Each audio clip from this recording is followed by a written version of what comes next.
Oliver and his brake van Toad liked working in the big yards, but one morning Toad noticed that Oliver was unhappy. He decided to find out why.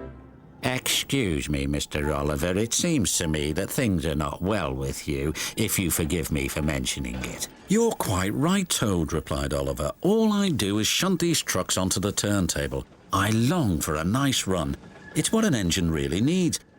"Quite so, Mr. Oliver. May I suggest that you speak to the Fat Controller about your problems?" Oliver just grew unhappier, and he was rough with the trucks. "You're no good, Oliver. You're dangerous. We want Percy." "Pah, Percy's far too busy to be bothered with the likes of you." And he bumped the trucks hard.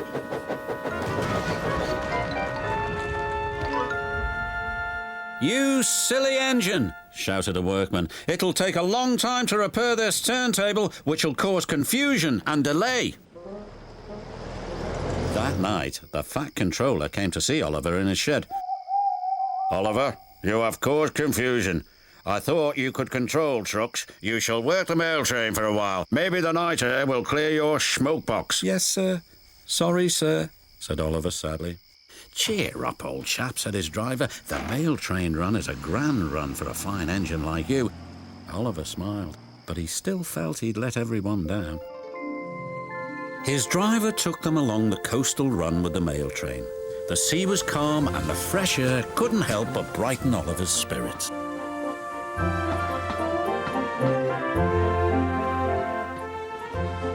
They made good speed until it was time to collect some important mail from Harold the helicopter.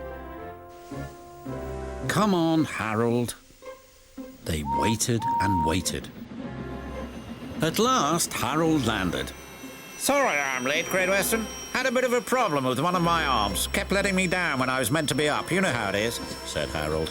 "We know that we'll be late for our first run," replied Oliver's driver. Soon they were on their way again. Ahead was a red signal light.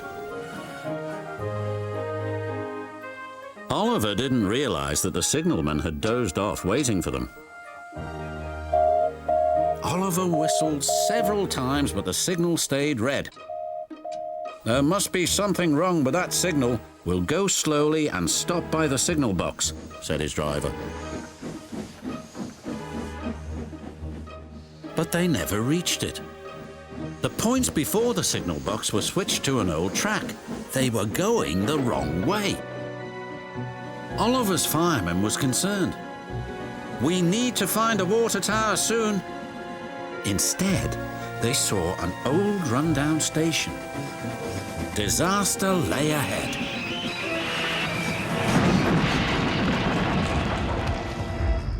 "Is there a problem, Mr. Oliver?" "Yes!" Meanwhile, the Fat Controller was very worried. "Oliver has not returned. We had better send out a search party." Soon he was high in the sky with Harold.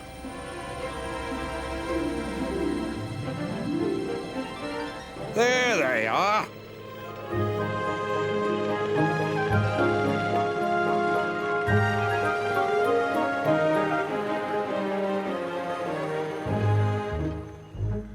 "It wasn't Oliver's fault," sighed the driver. "I'm aware of that. I'm just glad you are all safe." Then he saw something.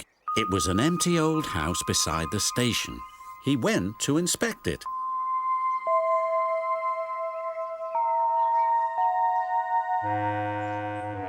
When he returned, he spoke to Oliver. "Oliver, you have found another attraction for our island. We'll make this house as good as new, and visitors can come and have tea and crumpets there." Sighed Oliver happily. Getting lost can be interesting, but being found is much nicer, especially when it makes an engine feel really useful. Oh, shit. Here we go again.